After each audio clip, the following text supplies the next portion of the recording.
और वो प्यारे विद्यार्थी जिनके सतत प्रयास से हम आज इस कार्यक्रम को एक सुंदर रूप देने में सफल हो पाए।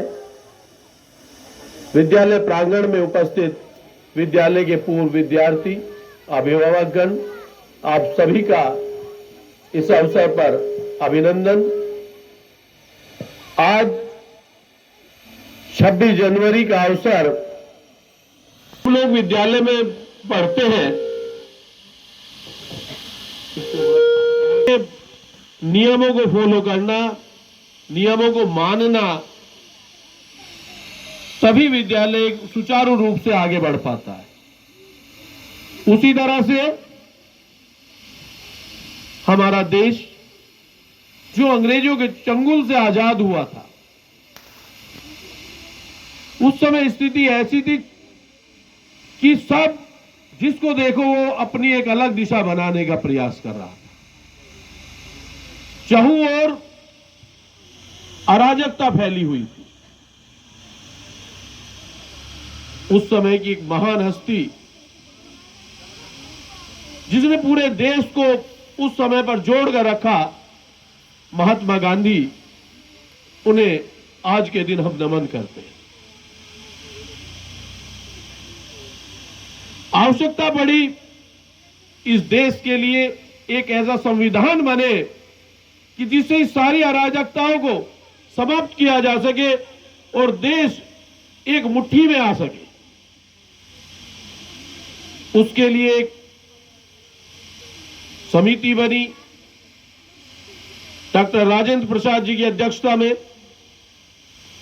और उस कार्य को आगे बढ़ाया बाबा साहब भीमराव अंबेडकर जी ने, कि एक ऐसे संविधान की रचना की उन्होंने कि जिसने पैर के नाखून से लेकर सिर के बाल तक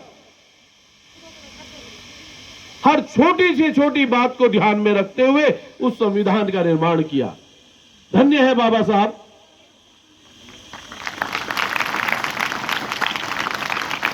कि जिनके द्वारा निर्मित संविधान से आज ये देश दिनों दिन उन्नति कर रहा है और हम सब मिलकर एक साथ रह रहे हैं, एक नया आयाम बना रहे हैं, एक नया आयाम, एक नई ऊंचाई हम छू रहे हैं। ऐसे संविधान के निर्माता को आज का दिन सबसे श्रेष्ठ दिन है कि जिस दिन हम उन्हें नमन करें।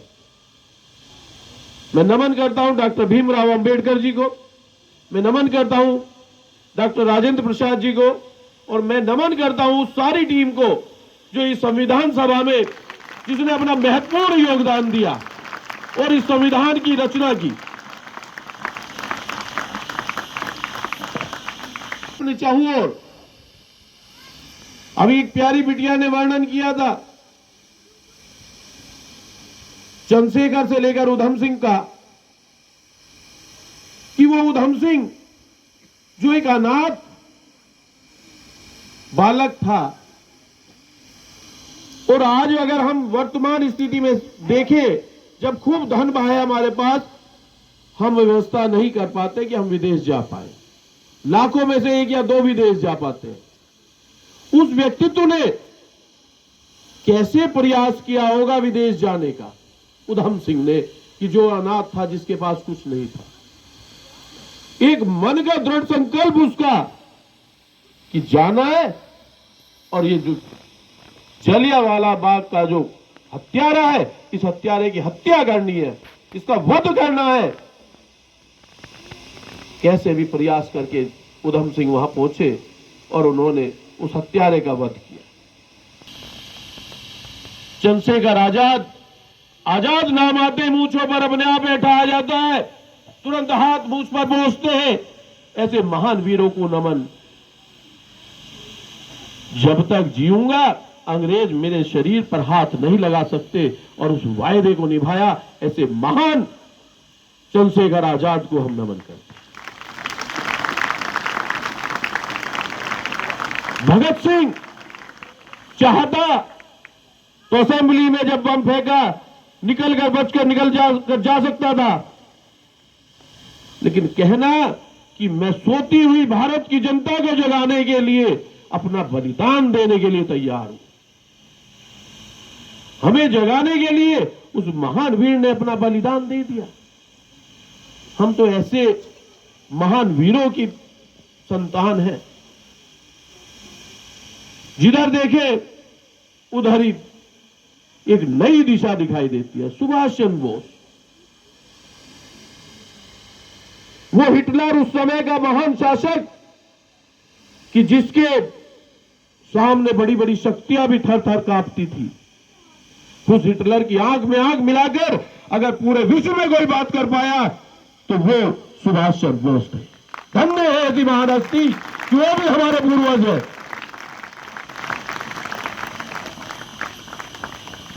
राम प्रसाद बिस्मिल, अशफाक उल्लाह खां,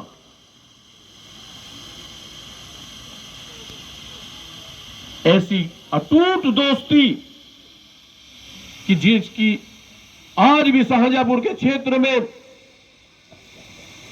लोग मिसाल देते हैं कि दोस्ती हो तो बिस्मिल और अशफाक जैसी हो। ऐसे महान वीरों की इस भूमि पर हमने जन्म लिया। अगर हम युगों की बात करें तो द्वापर, त्रेता, राम और कृष्ण, वो महान नायक कि जिनके लिए हम आज आगे बढ़ रहे हैं, जिनके नाम से ये आपका विद्यालय संचालित है। ऐसे महान नायकों को भी हम नमन करते हैं। आज ये शुभ अवसर हमें मिला, ये सब इन महान ज्ञात और अज्ञात महान वीरों के बलिदानों से मिला। अगर हम अपने निकट ही जाएं तो धन सिंह कोतवाल को याद करें। कारागार के दरवाजे खोल दिए और जो भी स्वतंत्रता सेनानी कारागारों में बंद थे सबको छोड़ दिया कि निकलो और इन अंग्रेजों का संहार करो। ऐसे महान वीर धन सिंह कोतवाल जी को भी हम आज नमन करते हैं। ऐसे ही महान वीर मंगल पांडे, महारानी लक्ष्मीबाई, महाराणा प्रताप की सुबह से लेकर शाम तक भी अगर नाम लेते रहे तो इतने अनगिनत नाम हैं। इतने महान वीर इस भारत की जन्मभूमि ने हमारी इतने महान वीरों को जना है कि उनके नाम भी समाप्त नहीं हो सकते।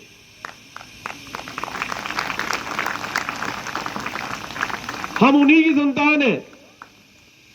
हम उनके दिए हुए इस आशीर्वाद को पाकर आज आजादी की हवा में सांस ले रहे हैं।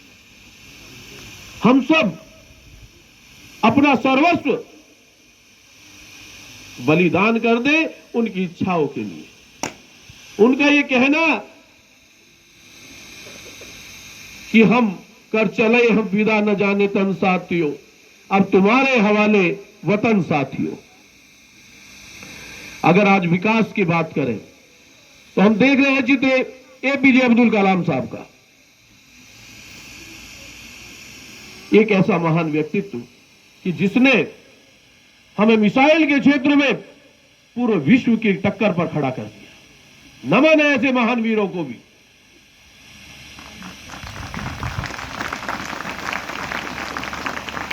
आज हम चांद पर अपने रोबोट भेज रहे हैं। सूर्य की हम पकड़ करने का प्रयास कर रहे हैं। ये सब तभी संभव हुआ जब इन महान वीरों ने अपनी कुर्बानियां दी। बाबा साहब ने संविधान लिखा, तभी यह संभव हो पाया। इन महान वीरों को नमन करें।